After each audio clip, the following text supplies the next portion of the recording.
Hello guys, तो welcome back to my blog video. तो guys, अभी बेलवन पार्क में हैं हम, और यहाँ पे जो है वो लेज़र शो होने वाला है। जो मेरे पीछे पूरा तालाब दिख रहा है, तो अभी कुछ ही देर में यहाँ पे लेज़र शो स्टार्ट होगा।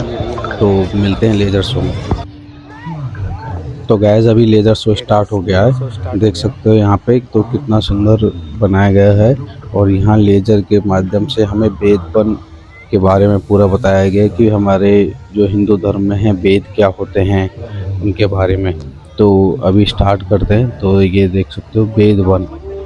तो यहाँ पे हमें बहुत सारी चीज़ें बताई गई हैं जो वेदों से रिलेटेड करती हैं।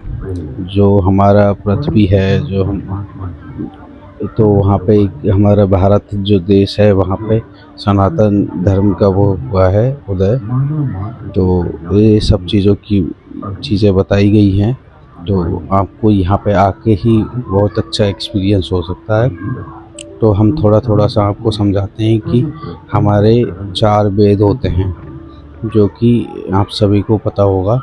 और इस ब्रह्मांड में जो भी घटनाएं होती हैं, वो सब चीज़ इन्हीं वेदों के आधार पर होती है।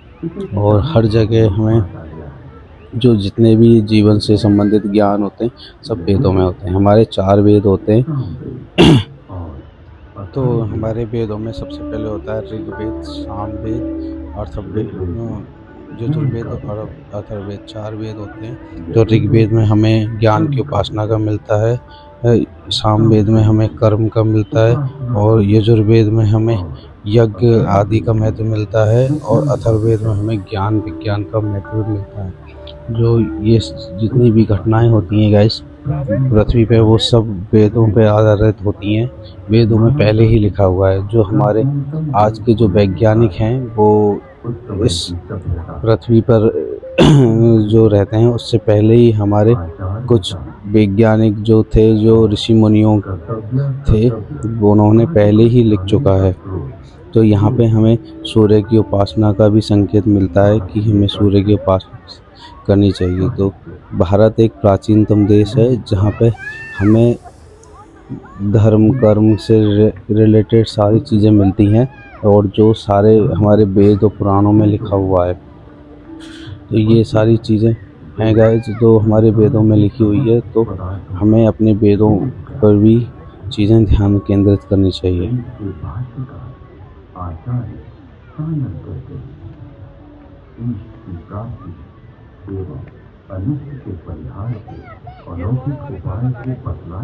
गाइस, इस लेज़र शो में हमें ज्ञान विज्ञान के बारे में बताया गया है, और ये सब चीज़ें बताई गई है कि अगर हम किसी भी चीज़ को हम मानते हैं, तो उसका हमारा जिक्र पूरा जो हमारे वेदों में है और किस तरह से है, वो सारी चीज़ें हमें वेदों में बताया गया है।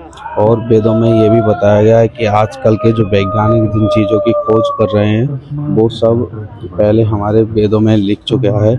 और ये सारी चीज़ें हैं जो हमारे महान ऋषि कोणार्क और ऋषि तो जितने भी हुए हैं, महर्षि वगैरह, उन्होंने ये सब चीज़ की खोज पहले ही कर चुके हैं। लेकिन आजकल के जो वैज्ञानिक हैं, वो अपनी ओर श्रेय देते हैं। तो ये सारी चीज़ें हमारे वेदों में है। अगर हम अपने वेदों की अथवा रजत के वेद को सत्कृति कहा जाता है। लोहे के पात्र में सुशक्त जल तेजाब का घोल इसका सानिध्य पाते ही यमक्षार सोने या चांदी का नाइट्रेट ताम्र को स्वर्ण या रजत में ढक लेता है। और गैस, हमारे जो वेद हैं उनमें अणु, परमाणु और जितने भी छोटे छोटे कण होते हैं, उन सब का जिक्र है। और साथ में ज्ञान विज्ञान का भी पूरी तरह से उल्लेख किया गया है कि हमारे जो वायर होते हैं वो किस तरह से बनते हैं, बड़े से बड़े जहाज़ कैसे बनते हैं, कार कैसे बनती हैं, कंप्यूटर्स जो आज हम यूज़ कर रहे हैं वो किस तरह से बनती हैं। इन सब चीज़ों का जो जिक्र है वो वेदों में पहले ही कर चुके हैं, जो कि सबसे प्राचीनतम है। और आज वैज्ञानिक इन चीज़ों को खोज कर रहे हैं, और साथ ही बहुत चीज़ों को पहले ही उल्लेख किया गया है। जैसे कि ये जो डीएनए होता है वो किस तरह से बनता है हमारे शरीर में, और एक रस्सी को अगर किस तरह से जकड़ दिया जाता है तो बहुत बड़ा वो रज्जू वगैरह बन सकता है। तो इस तरह से चीज़ें हमारे वेदों में पहले ही से ही लिखी गई हैं। साथ ही एक बैलून जो होता है वो किस तरह से हवा में उड़ता है उस चीज़ का भी जिक्र है। तो उसमें सबसे हल्की गैस हीलियम यूज़ की जाती है, तो उसका भी एक बहुत बड़ा जिक्र किया गया है हमारे वेदों में, जो आज के वैज्ञानिक आज अपनी खोज को इसका श्रेय देते हैं। उड़ान वायु हाइड्रोजन को वायु और साथ ही ये भी बताया गया है कि हीलियम किस तरह से गुब्बारे को ऊपर की तरफ ले जाती है।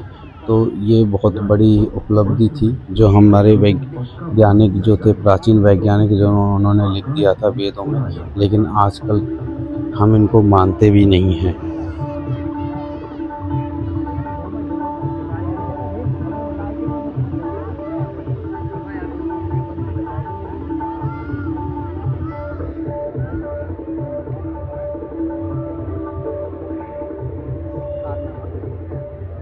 विमान वायु पर उसी तरह चलता है जैसे जल में नाव चलती है।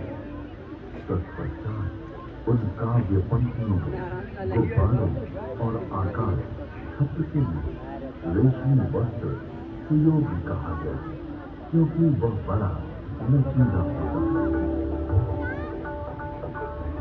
वायुपुरा वस्त्र प्राचीन काल में ऐसा वस्त्र बनता था जिसमें वायु भरी जा सकती है।